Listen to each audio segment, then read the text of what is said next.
The Norka, Part 2. And when the prince came to the blue sea, he looked. There slept the Norka on a stone in the middle of the sea. And when it snored, the water was agitated for 7 miles around. The prince crossed himself, went up to it, and smote it on the head with its sword. The head jumped off, saying the while, "Well, I'm done for now," and rolled away into the sea.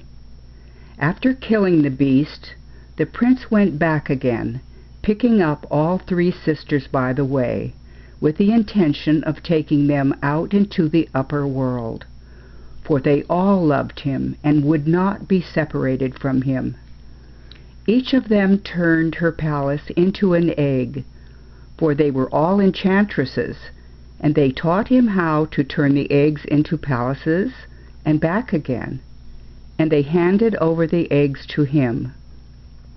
And then they all went to the place where they had to be hoisted up into the upper world. And when they came to where the rope was, the prince took hold of it and made the maidens fast to it. Then he jerked away at the rope, and his brothers began to haul it up. And when they had hauled it up, and had set eyes on the wondrous maidens, they went aside and said, "Let's lower the rope, pull our brother part of the way up, and then cut the rope. Perhaps he'll be killed. But then if he isn't, he'll never give us these beauties as wives." So when they had agreed on this, they lowered the rope. But their brother was no fool. He guessed what they were at. So he fastened the rope to a stone and then gave it a pull. His brothers hoisted the stone to a great height and then cut the rope. Down fell the stone and broke into pieces. The prince poured forth tears and went away. Well, he walked and walked. Presently a storm arose. The lightning flashed, the thunder roared, the rain fell in torrents.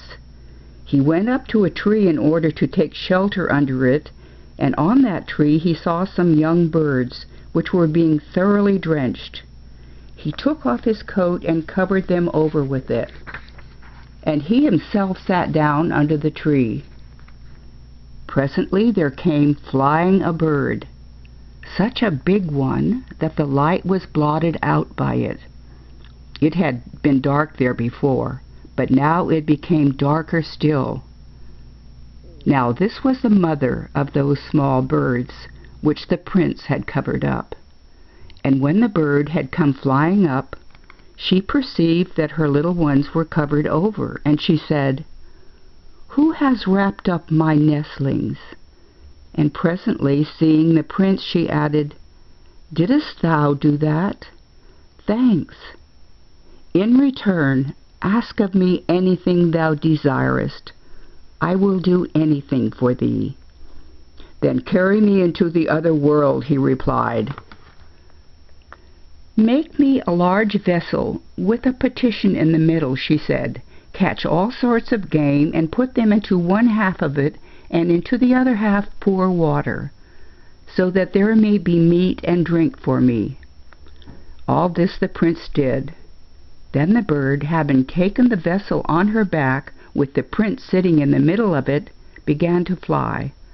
And after flying some distance, she brought him to his journey's end, took leave of him, and flew away back. But he went to the house of a certain tailor, and engaged himself as his servant. So much the worse for wear was he, so thoroughly had he altered in appearance, that nobody would have suspected him of being a prince. Having entered into the service of this master, the prince began to ask what was going on in that country. And his master replied, "Our 2 princes, for the 3rd one has disappeared, have brought away brides from the other world and want to marry them, but those brides refuse, for they insist on having all their wedding clothes made for them first, exactly like those which they used to have in the other world, and that without being measured for. The king has called all his workmen together, but not one of them will undertake to do it." The prince heard all of this and said, "Go to the king, master, and tell him that you will provide everything that's in your line." "However can I undertake to make clothes of that sort? I work for quite common folks," says the master.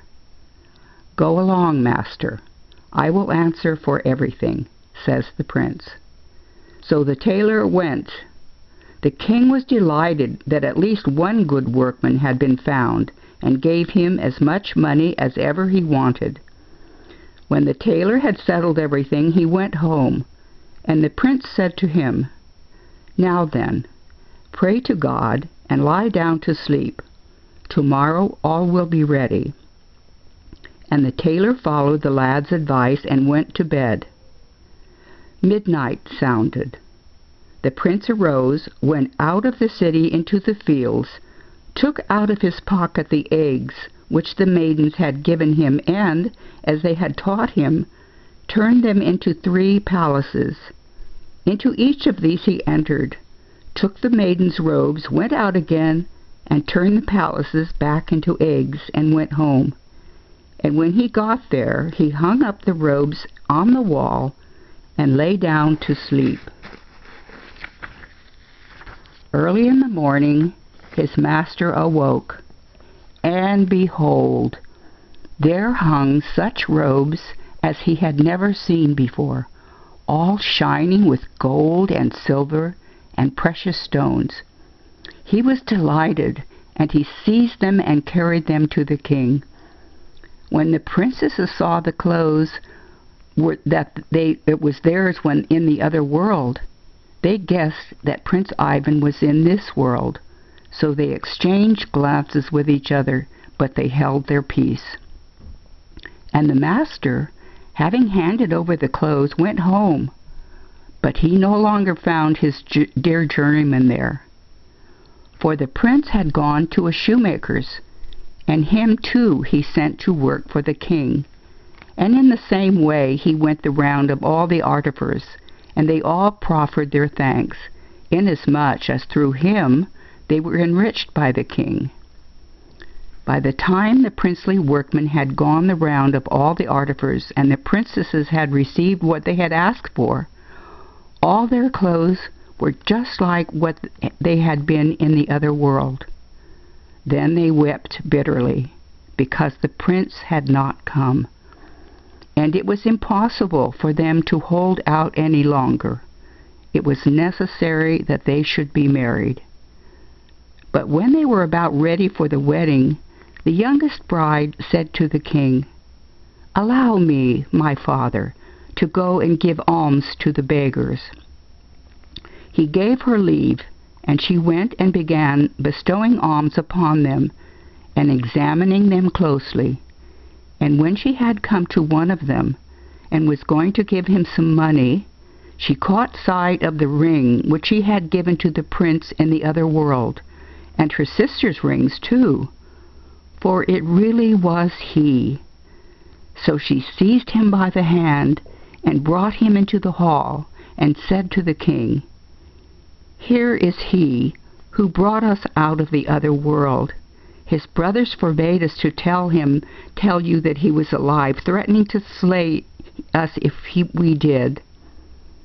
Then the king was wroth with those sons, and punished them as he thought best.